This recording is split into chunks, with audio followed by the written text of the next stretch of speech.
आंखें बंद कर लीजिए और एक गहरी सांस लीजिए। कल्पना कीजिए कि आप एक हरे भरे मैदान में हैं। हवा आपके बालों में बह रही है और सूरज की किरणें आपकी त्वचा पर गुनगुना एहसास करा रही हैं। आसमान में बादल तैर रहे हैं और पक्षी मधुर स्वर में गा रही हैं। आप पूरी तरह से शांत और आरामदायक महसूस कर रहे हैं। एक बार की बात है, एक छोटी सी लड़की थी जिसका नाम आन्या था। आन्या बहुत जिज्ञासु थी और हमेशा नई जगहों की खोज में रहती थी। एक दिन वो अपने दादा के साथ जंगल में घूमने गई। दादा ने आन्या को एक रहस्यमय गुफा के बारे में बताया था, जो जंगल के सबसे गहरे हिस्से में थी। आन्या बहुत उत्सुक हो गई और गुफा के अंदर जाने के लिए बेताब हो गई। दादा ने आन्या को सावधान रहने के लिए कहा और उसे बताया कि गुफा के अंदर बहुत सारे रहस्य छिपे हुए हैं। आन्या और दादा गुफा के मुंह पर पहुंचे। गुफा अंधेरी और डरावनी लग रही थी, लेकिन आन्या डरी नहीं थी। वो उत्सुकता से गुफा के अंदर गई। गुफा के अंदर आन्या को बहुत सारी अजीबोगरीब चीजें मिली। उसने चमकते हुए पत्थर, विशाल गुफाएं और अजीबोगरीब जानवर देखे। कुछ जानवरों के पास चमकदार पंख थे, कुछ के पास कई सिर थे और कुछ तो अदृश्य भी हो जाते थे। आन्या ने कभी भी इतने अद्भुत जीव नहीं देखे थे। आन्या और दादा गुफा के अंदर बहुत गहराई तक चले गए। गुफा के मार्ग अत्यंत संकरे थे। कभी कभी उन्हें रेंगकर आगे बढ़ना पड़ता था। कभी कभी वे विशाल गुफाओं में पहुंचते थे जहां उनकी आवाजें गूंजती थी और उन्हें डर लगता था। लेकिन आन्या ने हिम्मत नहीं हारी। वो दादा का हाथ पकड़कर आगे बढ़ती रही। अचानक उन्हें एक बड़ा सा कमरा मिला। कमरे के बीच में एक चमकदार ताबूत था। ताबूत के चारों ओर विशाल स्तंभ थे, जिन पर अजीबोगरीब चित्र उकेरे हुए थे। चित्रों में अज्ञात प्राणी दिखाई दे रहे थे और अजीबोगरीब घटनाएं घटित हो रही थीं। ताबूत के ऊपर एक पुराना नक्शा था। नक्शे पर एक खजाने का निशान था। नक्शा बहुत पुराना था, लगभग सड़ चुका था। आन्या और दादा ने बहुत मुश्किल से नक्शे को पढ़ा। नक्शे पर एक द्वीप दिखाया गया था, जो समुद्र के बीच में स्थित था। आन्या और दादा को पता चल गया था कि उन्हें खजाना मिल गया है, लेकिन वह द्वीप पर छिपा हुआ था। खजाने की खोज। खजाने तक पहुंचना आसान नहीं था। उन्हें कई खतरनाक जानवरों और चुनौतियों का सामना करना पड़ा। गुफा में रहने वाले जीवों ने उन पर हमला किया। उन्हें जालों से बचना पड़ा, नदियों को पार करना पड़ा और अंधेरे में रास्ता खोजना पड़ा। एक बार उन्हें एक विशाल सांप मिला। सांप का मुंह इतना बड़ा था कि वो उन्हें एक ही निवाले में निगल सकता था। आन्या और दादा ने बहुत होशियारी से सांप से बच निकले। उन्होंने सांप के ध्यान भटकाने के लिए पत्थर फेंके और फिर तेजी से भागकर वहां से निकल गए। दूसरी बार उन्हें एक गुफा मिली जिसमें जहरीली गैस भरी हुई थी। आन्या और दादा ने अपने कपड़ों को गीला करके मुंह पर बांध लिया और सांस रोककर जल्दी से गुफा से बाहर निकल गए। कई दिनों तक आन्या और दादा गुफा में भटकते रहे। उन्होंने कई खतरनाक चुनौतियों का सामना किया, लेकिन उन्होंने कभी हिम्मत नहीं हारी। दादा ने आन्या को हमेशा हिम्मत दी और उसे बताया कि वे जरूर सफल होंगे। अंत में उन्हें गुफा का निकास मिल गया। वे बाहर निकले तो उन्हें बहुत राहत मिली। उन्होंने देखा कि वे एक समुद्र तट पर खड़े हैं। समुद्र के बीच में वो द्वीप दिखाई दे रहा था जिसका नक्शे पर निशान था। द्वीप की यात्रा। आन्या और दादा ने एक छोटी सी नाव किराए पर ली और द्वीप की ओर रवाना हो गए। समुद्र में तूफान आ गया, लेकिन आन्या और दादा ने हिम्मत नहीं हारी। उन्होंने नाव को संभाल कर रखा और अंत में द्वीप पर पहुंच गए। द्वीप बहुत खूबसूरत था। हरे भरे पेड़, रंग बिरंगे फूल और झरने से बहता हुआ पानी। लेकिन द्वीप पर एक अजीबोगरीब शांति थी। ऐसा लग रहा था कि द्वीप पर कोई नहीं रहता है। आन्या और दादा ने द्वीप की खोज शुरू की। उन्होंने जंगल में घूमते हुए एक पुराना मंदिर देखा। मंदिर के दरवाजे बंद थे। आन्या ने मंदिर के दरवाजे को धीरे से खटखटाया। अचानक मंदिर के अंदर से एक आवाज आई, कौन है वहाँ? आन्या और दादा डर गए। उन्होंने धीरे से कहा, हम आन्या और उसके दादा हैं। हम खजाने की तलाश में हैं। मंदिर के दरवाजे धीरे धीरे खुलने लगे। अंदर से एक बुजुर्ग व्यक्ति निकला। बुजुर्ग व्यक्ति के पास लंबी सफेद दाढ़ी थी और उसके हाथ में एक जादुई छड़ी थी। बुजुर्ग व्यक्ति ने आन्या और दादा को मंदिर के अंदर आने के लिए कहा। मंदिर के अंदर बहुत सारी अजीबोगरीब चीजें थीं। दीवारों पर चित्र उकेरे हुए थे जिनमें अज्ञात प्राणी और घटनाएं दिखाई दे रही थीं। बुजुर्ग व्यक्ति ने आन्या और दादा को बताया कि वो इस द्वीप का रक्षक है। उसने उन्हें बताया कि खजाना इस मंदिर में ही छिपा हुआ है, लेकिन उसे पाने के लिए उन्हें कई परीक्षाओं से गुजरना होगा। परीक्षाएं। पहली परीक्षा थी बुद्धि की परीक्षा। बुजुर्ग व्यक्ति ने आन्या और दादा को कई पहेलियां पूछी। आन्या और दादा ने मिलकर सभी पहेलियों को सुलझा लिया। दूसरी परीक्षा थी शक्ति की परीक्षा। बुजुर्ग व्यक्ति ने आन्या और दादा को एक विशाल पत्थर उठाने के लिए कहा। आन्या और दादा ने मिलकर पत्थर को उठा लिया। तीसरी परीक्षा थी साहस की परीक्षा। बुजुर्ग व्यक्ति ने आन्या और दादा को एक अंधेरी गुफा में जाने के लिए कहा। गुफा में एक ड्रैगन रहता था। आन्या और दादा ने हिम्मत करके गुफा में प्रवेश किया। ड्रैगन ने उन पर हमला किया, लेकिन आन्या और दादा ने होशियारी से ड्रैगन को शांत किया। सभी परीक्षाओं को पास करने के बाद बुजुर्ग व्यक्ति ने आन्या और दादा को खजाना दिखाया। खजाना एक बड़ा सा सोने का सिक्का नहीं था जैसा कि उन्होंने सोचा था। खजाना एक पुस्तक थी। इस पुस्तक में जीवन का रहस्य, ब्रह्मांड की उत्पत्ति और भविष्य की भविष्यवाणियां लिखी हुई हैं।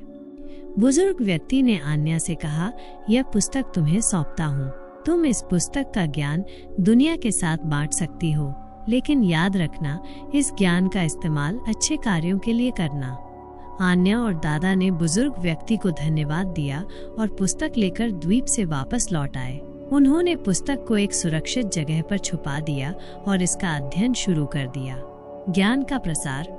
आन्या और दादा ने पुस्तक में लिखे हुए ज्ञान का उपयोग करके कई खोजें की। उन्होंने बीमारियों का इलाज करने के नए तरीके खोजे, ऊर्जा के नए स्रोत खोजे और पर्यावरण को बचाने के नए तरीके खोजे।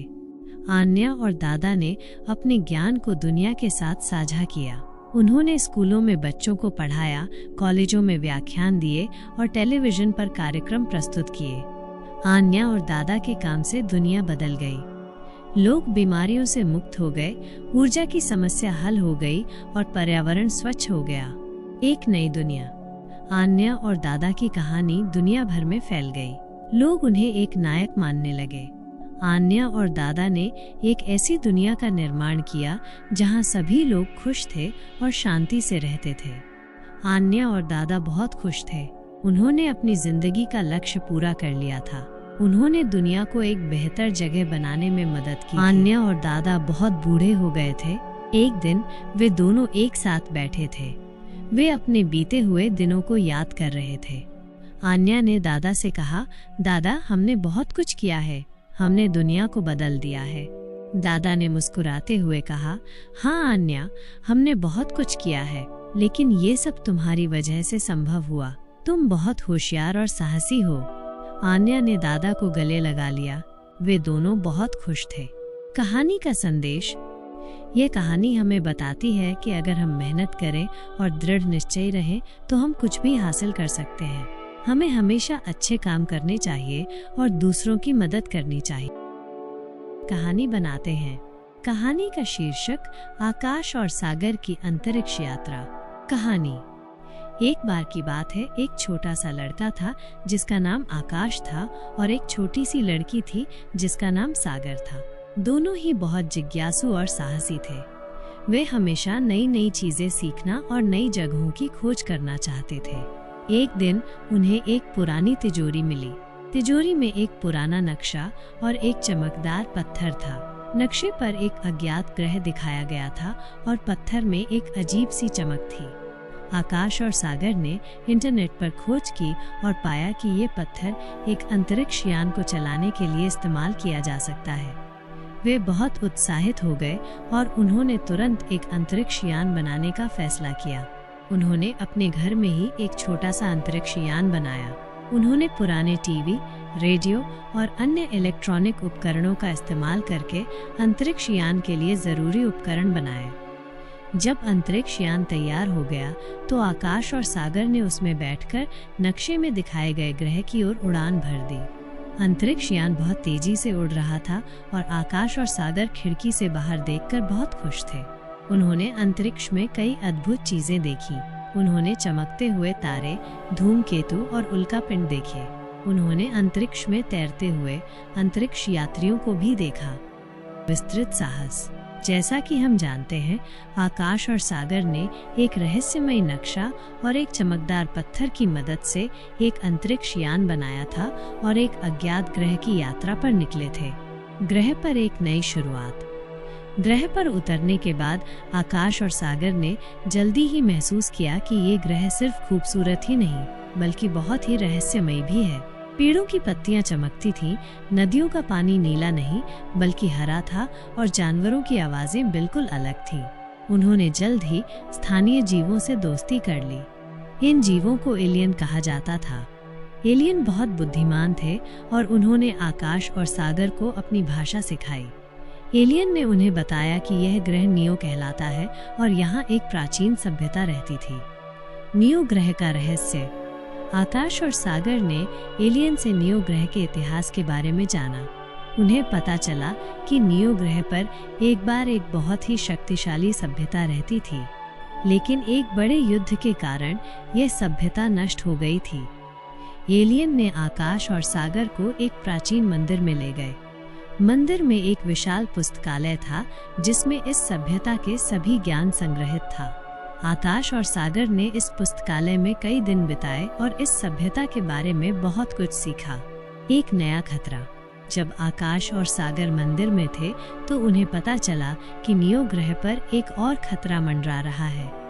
एक विशाल ब्लैक होल ग्रह की ओर बढ़ रहा था और अगर कुछ नहीं किया गया तो ग्रह नष्ट हो जाएगा।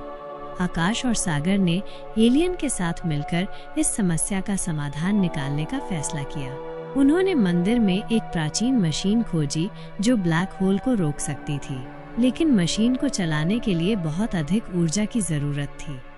आकाश और सागर ने नियो ग्रह के सभी लोगों को एक साथ लाया और उन्हें इस खतरे के बारे में बताया। सभी लोगों ने मिलकर मशीन को चलाने के लिए ऊर्जा एकत्रित की। आखिरकार उन्होंने मशीन को चालू कर दिया और ब्लैक होल को रोक दिया। घर वापसी। अपने मिशन को पूरा करने के बाद आकाश और सागर ने नियो ग्रह को अलविदा कहा और पृथ्वी की ओर रवाना हो गए। पृथ्वी पर वापस आकर उन्होंने अपने अनुभवों के बारे में सबको बताया। लोगों ने उनकी कहानी पर विश्वास नहीं किया, लेकिन आकाश और सागर ने उन्हें सबूत दिखाए। आकाश और सागर ने पृथ्वी पर एक अंतरिक्ष अनुसंधान केंद्र बनाया और अंतरिक्ष के बारे में लोगों को शिक्षित करना शुरू किया। उन्होंने अंतरिक्ष यान बनाने और अंतरिक्ष की यात्रा करने के लिए लोगों को प्रेरित किया। कहानी का अंतः। कई साल बाद आकाश और सागर बहुत बूढ़े हो गए। वे एक शांत जगह पर रहते थे और अपने बीते हुए दिनों को याद करते थे।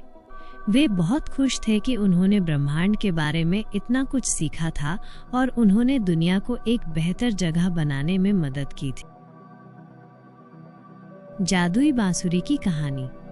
एक बार की बात है, एक घने जंगल में एक छोटा सा गांव था। उस गांव में एक लड़का रहता था जिसका नाम था राहुल। राहुल बहुत ही जिज्ञासु था और हमेशा कुछ नया सीखना चाहता था। एक दिन राहुल जंगल में घूम रहा था, तभी उसे एक गुफा मिली।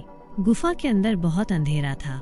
राहुल डर तो गया, लेकिन जिज्ञासा ने उसे आगे बढ़ने के लिए मजबूर किया। गुफा के अंदर जाकर उसे एक चमकदार वस्तु दिखी। वो धीरे धीरे उस वस्तु की ओर बढ़ा और देखा कि वह एक बांसुरी थी।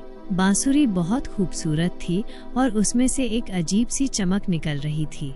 राहुल ने बांसुरी को उठाया और उसमें फूंक मारी।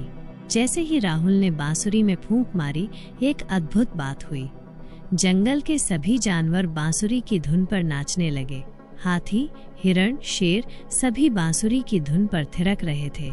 राहुल बहुत हैरान हो गया। उसे समझ में आ गया कि यह कोई साधारण बांसुरी नहीं है, बल्कि एक जादुई बांसुरी है। राहुल ने बांसुरी को अपने साथ घर ले आया। रात को जब वो सो रहा था तो उसने सपना देखा कि वो बांसुरी बजा रहा है और सभी जानवर उसके साथ नाच रहे हैं। सुबह उठकर राहुल ने बांसुरी निकाली और फिर से उसमें फूंक मारी। इस बार उसने बांसुरी की धुन को थोड़ा बदल दिया और देखा कि जानवर भी अलग अलग तरह से नाचने लगे। राहुल ने बांसुरी की मदद से जानवरों के साथ खेलना शुरू कर दिया। लेकिन एक दिन राहुल के गांव में सूखा पड़ गया।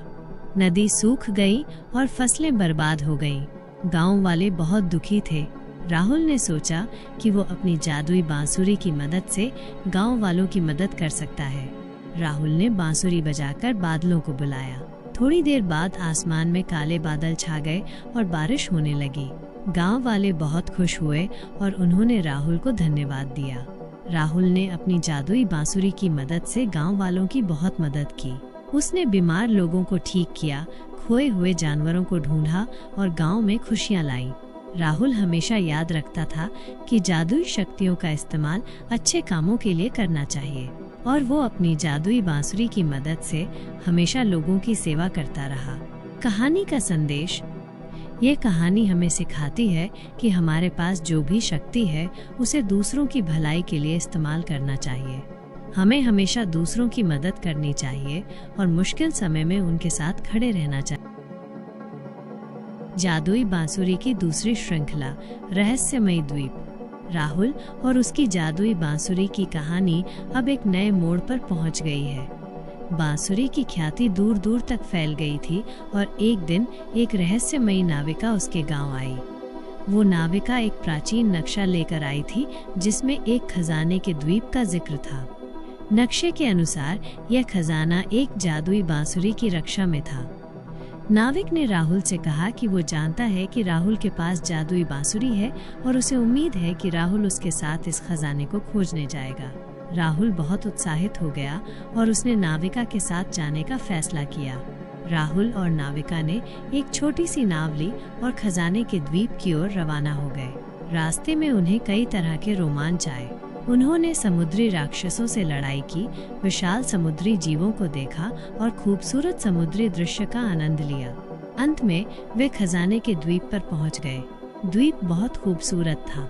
हरे भरे पेड़, रंग बिरंगे फूल और झरने से बहता हुआ पानी। लेकिन द्वीप पर एक अजीबोगरीब शांति थी। ऐसा लग रहा था कि द्वीप पर कोई नहीं रहता है। राहुल और नाविका ने द्वीप की खोज शुरू की।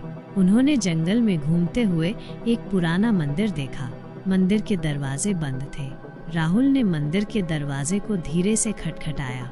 अचानक मंदिर के अंदर से एक आवाज आई, कौन है वहाँ? राहुल और नाविका डर गए। उन्होंने धीरे से कहा, हम राहुल और नाविका हैं। हम खजाने की तलाश में हैं। मंदिर के दरवाजे धीरे धीरे खुलने लगे। अंदर से एक बुजुर्ग व्यक्ति निकला। बुजुर्ग व्यक्ति के पास लंबी सफेद दाढ़ी थी और उसके हाथ में एक जादुई छड़ी थी। बुजुर्ग व्यक्ति ने राहुल और नाविका को मंदिर के अंदर आने के लिए कहा। मंदिर के अंदर बहुत सारी अजीबोगरीब चीजें थीं। दीवारों पर चित्र उकेरे हुए थे जिनमें अज्ञात प्राणी और घटनाएं दिखाई दे रही थीं। बुजुर्ग व्यक्ति ने राहुल को बताया कि वो इस द्वीप का रक्षक है। उसने उन्हें बताया कि खजाना इस मंदिर में ही छिपा हुआ है, लेकिन उसे पाने के लिए उन्हें कई परीक्षाओं से गुजरना होगा। पहली परीक्षा थी बुद्धि की परीक्षा। बुजुर्ग व्यक्ति ने राहुल और नाविका को कई पहेलियां पूछी। राहुल ने अपनी बुद्धि से सभी पहेलियों को सुलझा लिया। दूसरी परीक्षा थी शक्ति की परीक्षा। बुजुर्ग व्यक्ति ने राहुल और नाविका को एक विशाल पत्थर उठाने के लिए कहा। राहुल ने अपनी जादुई बांसुरी की मदद से पत्थर को उठा लिया। तीसरी परीक्षा थी साहस की परीक्षा। बुजुर्ग व्यक्ति ने राहुल और नाविका को एक अंधेरी गुफा में जाने के लिए कहा। गुफा में एक ड्रैगन रहता था। राहुल ने हिम्मत करके गुफा में प्रवेश किया। ड्रैगन ने राहुल पर हमला किया, लेकिन राहुल ने अपनी बांसुरी की मधुर धुन से ड्रैगन को शांत कर दिया। सभी परीक्षाओं को पास करने के बाद बुजुर्ग व्यक्ति ने राहुल को खजाना दिखाया। खजाना एक बड़ा सा सोने का सिक्का नहीं था जैसा कि उन्होंने सोचा था। खजाना एक और जादुई वस्तु थी। क्या होगा आगे? राहुल को दूसरी जादुई वस्तु मिली। क्या यह वस्तु बांसुरी की शक्ति को बढ़ाएगी? क्या ये कोई नई चुनौती लाएगी? क्या राहुल और नाविका को और भी रोमांचक यात्राओं पर जाना? जादुई बांसुरी की तीसरी श्रृंखला, आकाश में उड़ान। राहुल और नाविका ने द्वीप से एक अद्भुत खजाना प्राप्त किया था, एक जादुई पंख। ये पंख हवा में उड़ने की क्षमता देते थे। राहुल ने अपनी जादुई बांसुरी के साथ मिलकर इन पंखों का प्रयोग करना सीखा। उन्होंने आसमान में उड़ान भरी और आसपास के क्षेत्रों की खोज शुरू की। उन्होंने दूर दूर तक के गांवों का दौरा किया, लोगों की मदद की, बीमारों को ठीक किया और दुखियों को खुश किया। राहुल और नाविका की ख्याति पूरे देश में फैल गई। उन्हें आकाश के दूत कहा जाने लगा। एक दिन उन्हें पता चला कि एक दूर के पहाड़ों में एक दुष्ट जादूगर रहता है। वो जादूगर अपनी काली शक्तियों से लोगों को परेशान कर रहा था। वो गांवों को लूट रहा था, फसलों को नष्ट कर रहा था और लोगों को बीमार कर रहा था। राहुल और नाविका ने दुष्ट जादूगर को सबक सिखाने का फैसला किया। उन्होंने अपने जादुई पंखों की मदद से पहाड़ों की ओर उड़ान भरी। पहाड़ों पर पहुंचकर उन्हें दुष्ट जादूगर का दुर्ग मिला। दुर्ग बहुत ही विशाल और डरावना था। दुर्ग के अंदर राहुल और नाविका ने कई खतरनाक बाधाओं का सामना किया। उन्हें जालों से बचना पड़ा, राक्षसों से लड़ना पड़ा और दुष्ट जादूगर के जादुई बाधाओं को पार करना पड़ा। अंत में वे दुष्ट जादूगर के सामने पहुंच गए। दुष्ट जादूगर ने राहुल और नाविका पर जादुई हमले किए, लेकिन राहुल ने अपनी जादुई बांसुरी की मदद से उन हमलों को रोक दिया। राहुल ने अपनी बांसुरी से एक मधुर धुन बजाई, जिससे दुष्ट जादूगर का जादू टूट गया। दुष्ट जादूगर कमजोर हो गया और राहुल ने उसे पकड़ लिया। राहुल ने दुष्ट जादूगर को समझाया कि बुराई कभी नहीं जीत सकती और अच्छाई हमेशा विजय प्राप्त करती है। दुष्ट जादूगर ने अपनी गलती स्वीकार की और राहुल और नाविका से माफी मांगी। राहुल और नाविका ने दुष्ट जादूगर को सुधरने का मौका दिया और उसे पहाड़ों से दूर ले गए। उन्होंने लोगों को बताया कि दुष्ट जादूगर अब खतरा नहीं है। लोग बहुत खुश हुए और उन्होंने राहुल और नाविका को धन्यवाद दिया। राहुल और नाविका ने अपनी यात्रा जारी रखी। उन्होंने दुनिया के कई कोनों की यात्रा की, लोगों की मदद की और अच्छाई का प्रचार किया। उनकी जादुई बांसुरी और उड़ने वाले पंखों ने उन्हें दुनिया के सबसे महान नायकों में से एक बना दिया। कहानी का संदेश: ये कहानी हमें सिखाती है कि अच्छाई हमेशा बुराई पर विजय प्राप्त करती है। हमें हमेशा अपने अच्छे कर्मों के लिए प्रेरित रहना चाहिए और दूसरों की मदद के लिए तैयार रहना चाहिए। जादुई बांसुरी की चौथी श्रृंखला, अंतरिक्ष की यात्रा। राहुल और नाविका अब पूरे विश्व में प्रसिद्ध थे। उनके नाम अच्छाई, साहस और जादू के पर्याय बन गए थे। परंतु उनके दिल में एक और रोमांचक सपना पल रहा था, अंतरिक्ष की यात्रा। एक दिन उन्हें एक रहस्यमयी संदेश मिला। संदेश एक उल्कापिंड के साथ पृथ्वी पर आया था। उल्कापिंड में एक छोटा सा उपकरण था जो एक रहस्यमयी ग्रह का नक्शा प्रसारित कर रहा था। यह ग्रह, जिसका नाम एलेरा था, अत्यंत खूबसूरत और रहस्यमय बताया गया था। राहुल ने तुरंत ही महसूस किया कि यह एक नया साहसिक कार्य है। उन्होंने नाविका के साथ मिलकर एक नया अंतरिक्ष यान बनाने का फैसला किया। उन्होंने अपने ज्ञान और कौशल का उपयोग करके एक अत्याधुनिक अंतरिक्ष यान तैयार किया। इस यान में उन्नत तकनीक का इस्तेमाल किया गया था, जिसमें उनके जादुई पंखों की ऊर्जा को भी शामिल किया गया था। अंतरिक्ष यान तैयार होने के बाद राहुल और नाविका ने अंतरिक्ष की यात्रा शुरू की। उन्होंने तारों के बीच से गुजरा, उल्कापिंडों के झुंडों को पार किया और अंतरिक्ष में तैरते हुए अद्भुत दृश्यों का आनंद लिया। अंत में वे एलेरा ग्रह पर पहुंच गए। यह ग्रह वास्तव में अद्भुत था। यहाँ पेड़ों की पत्तियां नीले रंग की थीं, नदियों का पानी चमकता हुआ था और आसमान में 2 सूर्य चमक रहे थे। एलेरा ग्रह पर रहने वाले जीव भी अद्भुत थे। कुछ जीवों के पंख थे, कुछ जीवों के 6 पैर थे और कुछ जीवों के शरीर में प्रकाश उत्सर्जित होता था। एलेरा के निवासियों ने राहुल और नाविका का बहुत स्वागत किया। उन्होंने उन्हें अपने ग्रह के बारे में बताया और उन्हें अपने जीवन के बारे में जानकारी दी। एलेरा ग्रह पर रहने वाले लोग बहुत शांतिपूर्ण और ज्ञानी थे। उन्होंने टेक्नोलॉजी का उपयोग प्रकृति के साथ सामंजस्य स्थापित करने के लिए किया था। उन्होंने प्रदूषण को समाप्त कर दिया था और पर्यावरण को संरक्षित किया था। राहुल और नाविका ने एलेरा ग्रह पर बहुत कुछ सीखा। उन्होंने एलेरा के लोगों से वैज्ञानिक ज्ञान सीखा, उनकी कला और संस्कृति का आनंद लिया और उनके शांतिपूर्ण जीवन से प्रेरणा ली। लेकिन एलेरा ग्रह भी खतरे से अछूता नहीं था। एक विशाल ब्लैक होल ग्रह की ओर बढ़ रहा था और अगर कुछ नहीं किया गया तो ग्रह नष्ट हो जाएगा। राहुल और नाविका ने एलेरा के लोगों की मदद करने का फैसला किया। उन्होंने अपने ज्ञान और तकनीक का उपयोग करके एक सुरक्षा कवच बनाने का प्रयास किया जो ब्लैक होल के प्रभाव को कम कर सके। राहुल ने अपनी जादुई बांसुरी की मदद से ग्रह की ऊर्जा को एकत्रित किया और सुरक्षा कवच को सक्रिय किया। सुरक्षा कवच ने ब्लैक होल के प्रभाव को कम कर दिया और ग्रह को बचा लिया। एलेरा के लोग बहुत खुश हुए। उन्होंने राहुल और नाविका को धन्यवाद दिया और उन्हें अपना हीरो घोषित किया। राहुल और नाविका ने एलेरा ग्रह पर कुछ समय बिताया और फिर पृथ्वी पर लौट आए। पृथ्वी पर लौटने के बाद राहुल और नाविका ने अपने अनुभवों के बारे में लोगों को बताया। उन्होंने एलेरा ग्रह के लोगों के ज्ञान और जीवन शैली को दुनिया के साथ साझा किया। उनके संदेश ने लोगों को प्रकृति के प्रति जागरूक किया और उन्हें पर्यावरण की रक्षा के लिए प्रेरित किया।